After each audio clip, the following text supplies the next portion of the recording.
JA beberapa waktu lalu merilis hasil survei tentang kepercayaan publik terhadap isu ijazah Presiden ke-7 Republik Indonesia Joko Widodo. Hasilnya mayoritas atau 74,6% publik tidak percaya dengan isu ijazah palsu Jokowi.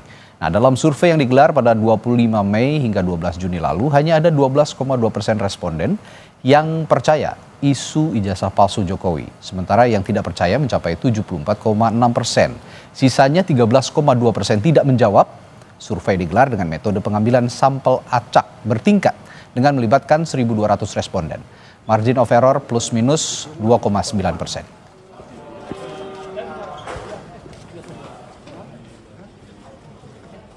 Dan dilihat daripada survei yang kita lakukan, ternyata yang menyatakan tidak benar itu mayoritas di angka 74,6%. Yang menyatakan bahwa yang percaya dengan isu ijazah palsu Jokowi atau dianggap bahwa Pak Jokowi ijazahnya palsu itu hanya 12,2%. Jadi kalau misalnya kita lihat ini hampir 1/5 ya, 5, 6, 7 ya, 1/5 lebih ya. Dan kita ulas lebih dalam soal kepercayaan publik terhadap isu ijazah Jokowi bersama Direktur LSI Deni JA, Aji Alfarabi. Selamat malam, Bung Aji. Selamat malam, Mas Raditya. Ya, Bung Aji, 74,6% katanya tidak percaya. Ini berarti semua orang menganggap ini bohong, begitu ya? Ya, artinya gini Mas, 74,6% ini artinya angka yang cukup telak ya dalam opini publik ya. Bahwa isu ini sebetulnya gagal menjadi isu yang mainstream. Ya, karena yang percaya itu hanya 12,2%. Ya, seperti data di sini. Dan kita lihat bahwa angka 74,6% ini artinya walaupun di tengah gencarnya atau kuatnya isu ini beredar baik di sosial media maupun lewat berbagai media, tapi ternyata tingkat trust terhadap personal Pak Jokowi sebetulnya masih tinggi ya. Karena orang yang percaya bahwa itu palsu itu hanya 12,2%. Oke. Kita breakdown lagi nih Bung Aji dari survei LSI Nidja Lingkara Survei Indonesia. Ini berdasarkan tingkat pendidikan masyarakat atau responden yang disurvei begitu ya. Untuk tingkat SD, SMP, SMA dan D3 ke atas atau mungkin strata 1 ya ini ya. Nah, yang menjawab tidak percaya paling besar setelah di tingkat SD 81,5%, lalu SMP 73,7%, 69,8%, D3 ke atas 76,5%. Ini berarti dari semua tingkatan pendidikan, latar belakang pendidikan, termasuk SD. SD ini kan boleh dikatakan tingkat pendidikan yang paling rendah begitu. Ya, mereka pun tidak percaya dengan soal ini ya. Iya, artinya, dasarnya apa? Bisa dijelaskan? Sebetulnya dua. Yang sebetulnya menarik adalah ketika kita membreakdown data ini ke mereka yang percaya isu ini. Kalau kita lihat dari mereka yang tidak percaya atau sebaliknya percaya bahwa ijazah Pak Jokowi asli, itu terjadi pada semua segmen pemilih atau semua segmen demografi. Mayoritas tidak percaya bahwa isu ijazah Jokowi palsu ya. Tapi ketika kita tanya tentang mereka yang tidak percaya, justru yang tidak percaya ini banyak pada segmen di menengah bawah, baik secara pendidikan maupun secara tingkat pendapatan. Jadi segmen ini sebetulnya segmen yang sejak lama merupakan basis pemilih Pak Jokowi maupun pemilih Pak Prabowo Gibran pada pemilu 2024 kemarin. Jadi justru yang percaya adalah segmen menengah ke atas, secara pendidikan maupun secara pendapatan. Jadi kalangan terdidik ya atau terpelajar ya, kelompok menengah atas yang tinggal di perkotaan, justru mereka yang lebih banyak percaya dengan isu ijazah palsu Jokowi. Ini yang menarik sebetulnya. Yang di perkotaan justru ya. Ya, di perkotaan. Percaya. Jangan lupa dalam persepsi publik ya, kalau kita bicara tentang berita yang dianggap hoax ya, itu sebetulnya harusnya di level paling bawah. Karena level paling bawah secara pendidikan misalnya adalah mereka yang tidak punya akses yang cukup terhadap informasi sehingga gampang terpapar pada informasi yang belum benar ya. Tapi kalau kemudian justru yang percaya adalah masyarakat di segmen menengah atas, ini yang kemudian menjadi pertanyaan, kenapa demikian? Selanjutnya kita breakdown lagi berdasarkan kategori generasi ini ya. Generasi ini ada generasi Gen Z, ini 27 tahun ke atas, milenial 28 hingga 43 tahun, Gen X 44 hingga 59 tahun, dan baby boomer 60 tahun ke atas. Termasuk Gen Z juga sepertinya semua tidak percaya, mayoritas tidak percaya. 71,4% Gen Z yang disurvei oleh LSI ini tidak percaya. Lalu milenial 73,7%, Gen X 76,1%, dan baby boomer 76,2%. Yang Anda katakan tadi klaster perkotaan yang ini kan mewakili juga generasi ya. Generasi Z ini kan juga banyak yang teredukasi di perkotaan. Kalau kita lihat semakin tinggi usia, makin tinggi pula mereka yang tidak percaya pada isu ijazah palsu Pak Jokowi ya. Justru memang sedikit terjadi perbedaan di generasi Gen Z ya, karena generasi ini sebenarnya generasi yang cukup punya paparan yang lebih kuat, lebih mudah terhadap media sosial maupun informasi yang variatif ya. Jadi kalau kita lihat memang paling kecil walaupun mayoritas 71,4%. Nah, mereka yang tidak percaya atau percaya terhadap isu ijazah palsu justru di Gen Z-nya paling tinggi 14,3%. Oke, nah selain generasi kita akan breakdown lagi berdasarkan partai politik. Ini juga tidak kalah menarik. Dari Partai Gerindra, Golkar, PD Perjuangan, PKB, Nasdem, PKS, Demokrat, dan PAN. Kita lihat yang tidak percaya Gerindra itu 80,5%, lalu Golkar 80,6%, PDIP 80%, PKB PKB 80,8%, Nasdem 75%, PKS 28,6%, Demokrat 67,7%, dan PAN 50%. Saya tertarik ke PKS.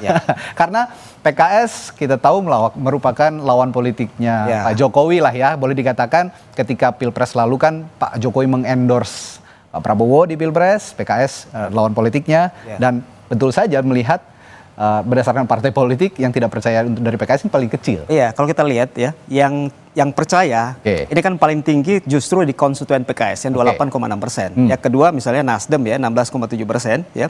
Jadi di konstituen partai yang sebetulnya berlawanan atau orientasi politiknya berbeda dengan kubu pemerintahan saat ini ya.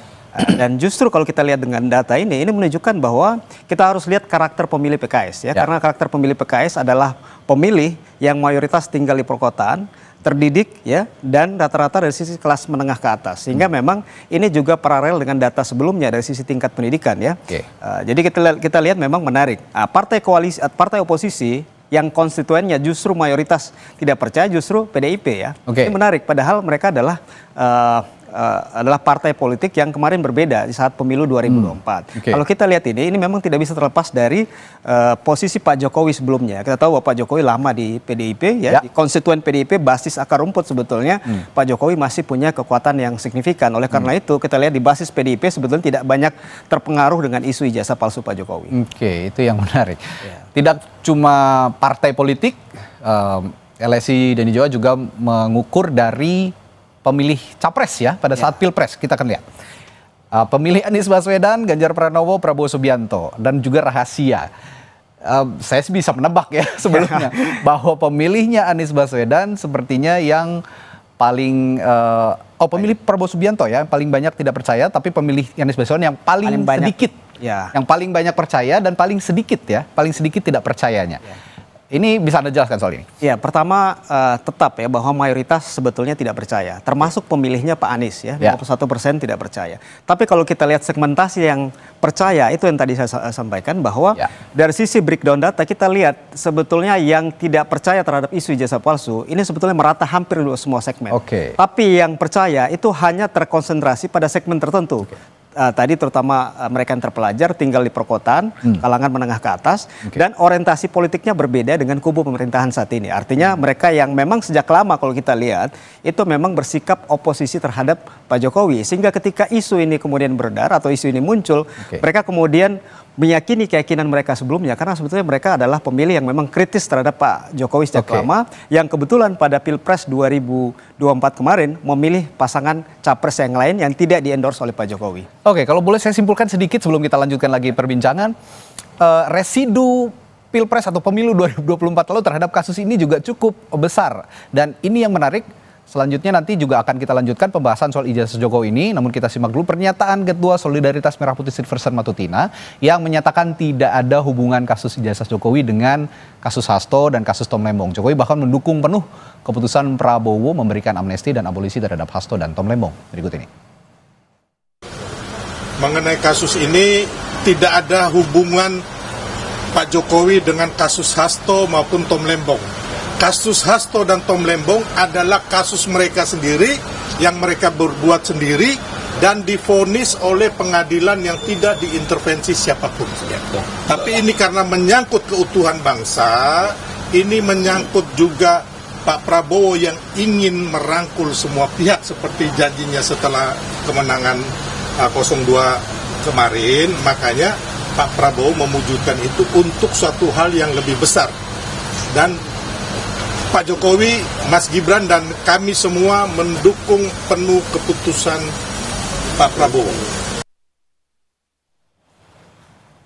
Dan selain Bung Aji, melalui sambungan virtual juga telah bergabung Direktur Eksekutif Lingkar Madani 5, Ray Rangkuti. Selamat malam, Bung Ray. Halo, selamat malam, Bung Ray. Malam, Bung. Oke, Bung Ray, ini saya di studio bersama Bung Aji Alfarabi dari LSI Indonesia. Malam, Bang Ray. Tadi sudah dibahas bahwa ya disimpulkan paling banyak responden yang disurvei oleh LSI 76,4% tidak percaya sebenarnya dengan isu ini, dan terbanyak itu yang percaya, yang tidak percaya itu di perkotaan ya. Yang di perkotaan yang masyarakatnya juga terdidik, punya intelijensia yang baik, dan juga punya tipikal kritis, masyarakat yang kritis. Anda punya catatan soal ini, Bung Ray? Ya, apa ya catatannya? Itu kan survei ya. Kalau survei ya paling kita lihat metodologinya kayak apa dan sebagainya gitu. Kalau hasilnya ya itulah yang mengemuka ya. Nah, cuma yang agak kepikiran sama saya ya gitu. Ini kasus tidak dipercaya oleh publik ya, mayoritas tadi ada sekitar 74% ya. 74,6 ya. Maaf saya ralat. Ya, tapi pemberitaannya paling panjang sepanjang sejarah.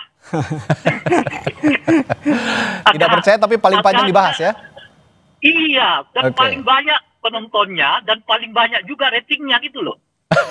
Jadi gimana kita menjelaskannya ya? Oke, jadi gitu. kalau jangan-jangan masyarakat kita ini makin senang membaca apa yang dia nggak percaya gitu loh. Oh, tapi begini Bung Ray, alih-alih menyalahkan masyarakat, apakah isu ini juga justru dikelola dengan baik oleh yang katanya dibilang geng Solo? Jangan dijawab dulu, kita akan lanjutkan perbincangan ini setelah kumandang azan maghrib sesaat lagi untuk wilayah Jakarta dan sekitarnya berikut ini.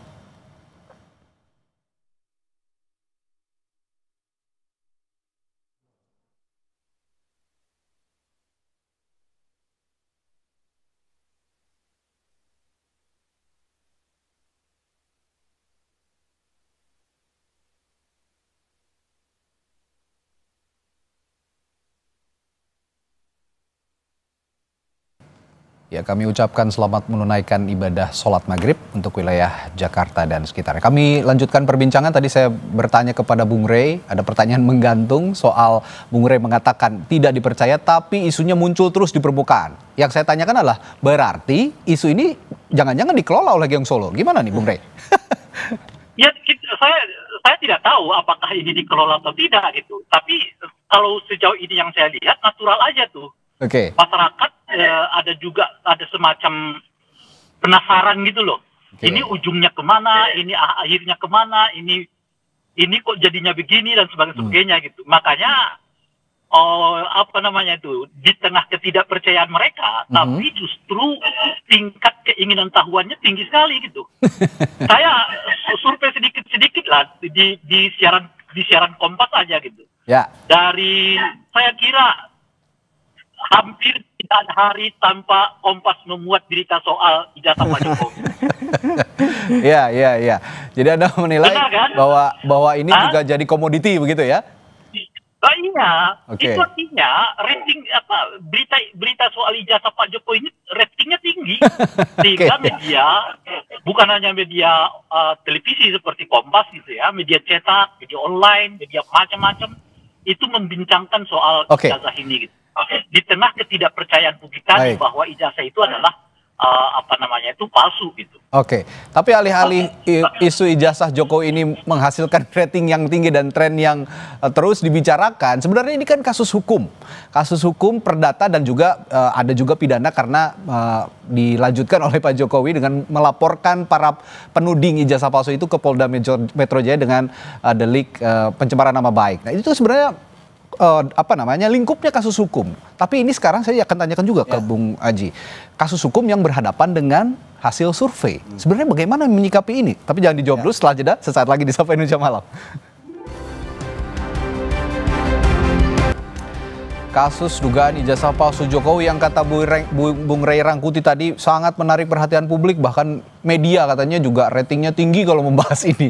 Tapi alih-alih memberikan rating yang tinggi, memberikan trending yang cukup terus-menerus konstan di permukaan, di depan publik begitu ya. Ini kan sebenarnya kasus hukum yang saya tekankan tadi, kasus hukum entah itu baik perdata maupun pidananya. Dua-duanya ada sebenarnya. Yang saya tanyakan tadi ke Bung Aji, ini kan kasus hukum, Bung Aji. Jarang sekali kasus hukum juga diteliti melalui survei. Apa maksudnya dan bagaimana menyikapi itu sebenarnya? Ya, sebetulnya gini, walaupun kasus hukum karena ini menyangkut Pak Jokowi, mantan presiden 2 periode, maka sebetulnya isu ini kemudian menjadi ramai ya. Kita tahu bahwa Pak Jokowi, sebetulnya yang dipertanyakan oleh Bang Ray tadi, kita bisa punya beberapa alasan secara ilmiah. Yang pertama adalah kita tahu Pak Jokowi ketika selesai masa jabatan sebagai presiden, itu tingkat kepuasan terhadap kinerjanya itu masih di atas 80%. Dengan tingkat trust yang begitu tinggi. Ya. Sehingga Pak Jokowi itu masih menjadi magnet bagi publik maupun bagi media. Ya.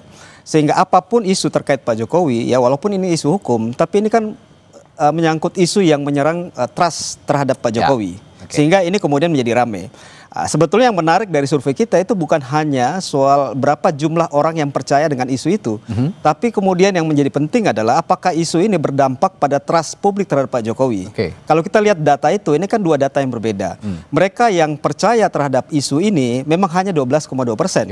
Tapi mereka yang kemudian terpengaruh kepercayaannya terhadap Pak Jokowi itu angkanya lebih tinggi, 22,6%. Ya, artinya bahwa walaupun isu ini ya tidak kemudian menjadi mainstream, tapi isu ini mampu ya menembus sekat-sekat psikologis. Jadi punya daya rusak, walaupun tidak punya daya rusak secara faktual, tapi isu ini punya daya rusak secara simbolik terhadap Pak Jokowi. Ya, walaupun angkanya masih kecil dan masih terbatas ya. Jadi kalau artinya dalam jangka panjang sebetulnya isu ini ya, dalam jangka panjang kalau kita bicara tentang persepsi politik terus muncul gitu. Iya, karena dalam persepsi publik sebetulnya kalau 1 dari 5 orang itu merasa ragu terhadap kepercayaannya terhadap seseorang, maka ini kemudian bisa menjadi satu bola salju yang ke depan bisa mengganggu kredibilitas Pak Jokowi. Bisa jadi destruktif juga. Iya, gitu ya? Walaupun jumlahnya masih kecil saat ini. Walaupun sekarang, tapi kan sedikit-sedikit jadi bukit katanya gitu. Kalau di-maintain terus. Nah, kalau salah-salah memaintain juga, kalau tadi dibilang ini dikelola, kalau salah-salah mengelola juga itu tadi ya bisa berbahaya. Dan ini saya agak relevan dengan pernyataan Pak Jokowi, bukan Pak Jokowi ya, beberapa hari kemarin ada anggapan bahwa ini menguntungkan Pak Jokowi, isu ini menguntungkan Pak Jokowi. Nah, kalau menurut Bung Ray tadi dikatakan bahwa ini kalau tidak dikelola dengan baik sebenarnya juga punya efek destruktif. Apa benar demikian kalau menurut Bung Ray? Kalau tingkat kepercayaan orang bahwa ijazah Pak Jokowi itu tidak palsu, saya kira nggak memiliki implikasi serius kepada kredibilitas Pak Jokowi. Kecuali misalnya tingkat kepercayaan orang meningkat. Nah, kan semakin meningkat tingkat kepercayaan orang pada kepalsuan ijazah, dugaan palsunya ijazah Pak Jokowi, artinya kredibilitas Pak Jokowi makin menurun kan? Itu asumsinya gitu. Tetapi karena tingkat ketidakpercayaan itu tinggi bahwa ijazah Pak Jokowi itu adalah palsu gitu, maka ya asumsinya yang kesimpulannya juga nggak mengganggu kredibilitas Pak Jokowi. Maka berdasar itu, pertanyaannya ngapain juga dibawa ke ranah hukum gitu? Kira masyarakat nggak percaya juga. Nah, semakin dibawa ke ranah hukum semakin panjang cerita gitu. Nah, ini tadi dengan relevan dengan pertanyaan Anda di awal tadi itu. Ini sebetulnya didesain apa enggak sih cerita panjang ini gitu kira-kira ya kan? Nah, kalau kita mau lihat dari survei ini sebetulnya nggak punya efek serius gitu ya. Masyarakat lebih banyak yang nggak percaya gitu bahwa dan ini tidak akan begitu punya efek mengganggu kepada kredibilitas Pak Jokowi, dan oleh karena itu sebetulnya akan selesai dengan sendirinya kalau nggak dibawa ke ranah hukum. Masyarakatnya juga nggak percaya kira-kira gitu. Tapi dengan dibawa ke ranah hukum cerita makin panjang. Hari ini kita dengar juga justru di situ di maintainnya ya. Nah, itu dia. Hari ini misalnya kawan-kawan kayak Roy Suryo itu sudah melakukan somasi juga kepada Pak Jokowi. Makin panjang lagi nih cerita. Jadi bukan hanya panjang, tapi juga bercabang-cabang. Ini kasus hukum. Kalau memang benar-benar ini kasus hukum ya seharusnya diselesaikan cepat saja. Kalau di lama-lama seperti ini ya ya ini jadi bercabang-cabang seperti Bung Rey katakan tadi. Tapi yang ingin saya tanyakan berarti sebenarnya ini bukan kasus hukum, ini kasus politik sebenarnya, latar belakangnya politik yang dibawa ke ranah hukum. Bagaimana pendapat dengan anggapan itu? Ya, awalnya sih ranah politik, kan mempertanyakan keabsahan ijazah pejabat publik, ya itu bagian dari langkah politik, bukan lagi langkah hukum. Oke. Nah, jadi ketika ia menjadi langkah hukum, ya ketika Pak Jokowi membawa kasus ini ke polisi, itu loh. Kan kecuali misalnya mereka yang mempersoalkan keabsahan ijazah Pak Jokowi itu menuduh Pak Jokowi melakukan tindakan kejahatan terkait dengan dokumen palsu. Nah, itu ranah hukum tuh. Nah, kan mereka belum sampai ke situ. Mereka masih pada taraf administrasinya. Benar nggak ijazah Pak Jokowi ini asli atau tidak? Gitu. Jadi belum sampai ke hukum. Lalu jadi kasus hukum manakala Pak Jokowi membawa mereka-mereka yang mempertanyakan keaslian ijazah Pak Jokowi itu sebagai tindakan pencemaran nama baik dan sejenisnya gitu. Karena ini tadi dikatakan juga sebenarnya kasus politik yang dibawa ke ranah hukum dan akhirnya panjang dan belum ada ujungnya, belum sampai ketahuan bagaimana ujungnya. Sampai detik ini pun belum tahu siapa tersangkanya, siapa yang harus disidangkan, begitu kan? Nah, pertanyaan saya begini, Bung Rey, kalau memang ini terus di-maintain dan kasus hukumnya berlanjut, kira-kira nanti ini bisa memengaruhi opini publik yang berdampak pada putusan hakim nggak nanti kalau memang sudah masuk ke meja hijau? Ya, hakim-hakim kita mudah-mudahan bisa lebih mandiri belajar dari kasus Tom Lembong maupun Hasto Kristianto. Di mana kemudian Presiden mengeluarkan amnesti maupun abolisi. Dari situ sih sebetulnya sudah menunjukkan kepada kita bahwa ada upaya untuk membuat peradilan kita itu lebih objektif gitu. Kalau dipandang publik tidak objektif, ya Presiden bisa menurunkan abolisi itu. Kira-kira begitu, karena dianggap peradilannya digeret lagi ke abolisi sama amnesti nih ya. Ya iya dia. Makanya dengan kasus ini mudah-mudahan kita berharap ya pengadilan bisa lebih objektif, lebih independen, dan lebih berani untuk menyatakan sikap. Ya, terakhir saya ke Bung Haji, kalau memang ini ditujukan untuk membentuk opini publik, survei ini, apakah itu menjadi konklusi terakhir dari survei ini untuk membentuk opini publik atau memang hanya untuk menggambarkan, untuk memberikan gambaran helikopter view terhadap kasus ini? Ya, sebetulnya kan kita ingin menguji apakah kemudian isu yang rame di media sosial, di publik, ya, di elit politik, itu apakah sama resonansinya di publik secara mayoritas. Ternyata sebetulnya publik secara mayoritas itu lebih tenang dalam menyikapi isu ini. Kan buktinya 74,6% yang tidak percaya. Artinya kalau tadi kita kembali ke pertanyaan Mas Radi terkait dengan apakah isu ini di-maintain oleh Pak Jokowi atau tidak, saya pikir Pak Jokowi sebetulnya tidak butuh isu ini, ya, karena secara popularitas beliau dalam posisi di puncak, ya, kemudian tingkat akseptabilitas, tingkat kepuasannya masih tinggi. Buat apa isu ini? Yang sebetulnya kalau kita lihat, sebetulnya ada sisi, ya, di mana ada segmen tertentu yang terpengaruh dengan isu ini, ya, walaupun angkanya masih kecil, 22,6%. Itu yang pertama. Yang kedua adalah kalau kita lihat angka 74,6% yang tidak percaya dengan isu ini artinya bahwa opini publik yang dibangun oleh beberapa sejumlah individu, ya, termasuk mungkin Bang Roy Suryo dan lain-lain, itu kan tidak punya kekuatan, ya, untuk mempengaruhi opini publik secara umum. Sehingga sebetulnya tanpa dibawa ke proses hukum, isu ini selesai dengan sendirinya sebetulnya. Nah, isu ini hanya bertahan di kelompok elit dan di media saja, tapi di publik sebetulnya isu ini sudah selesai. Sudah selesai. Yang jadi pertanyaan, di mana nanti kasus hukum ini ujungnya? itu yang akhirnya juga bisa memengaruhi. Ya, gimana Bung Rey? Singkat saja Bung Rey, silakan. Sebetulnya persis seperti yang disebutkan oleh Aji tadi. Sebetulnya kalau nggak ada lagi proses hukumnya, udah selesai dengan persoalan ini. Nah, sayangnya tidak lagi hukum. Nah, sekarang itu yang saya sebut bukan hanya panjang, tapi juga bercabang-cabang. Nah, tadi ngomong-ngomong sempat disinggung juga nama Roy Suryo, tetap di Sapa Malam, karena setelah ini beliau juga akan hadir di sini untuk memperbincangkan hal yang katanya bercabang-cabang. Terima kasih Bung Ray Rangkuti dan juga Bung Haji Alfarabi telah bergabung di Sapa Indonesia Malam. Sesaat lagi kami kembali di Sapa Indonesia Malam di Kompas TV. Tetaplah bersama kami.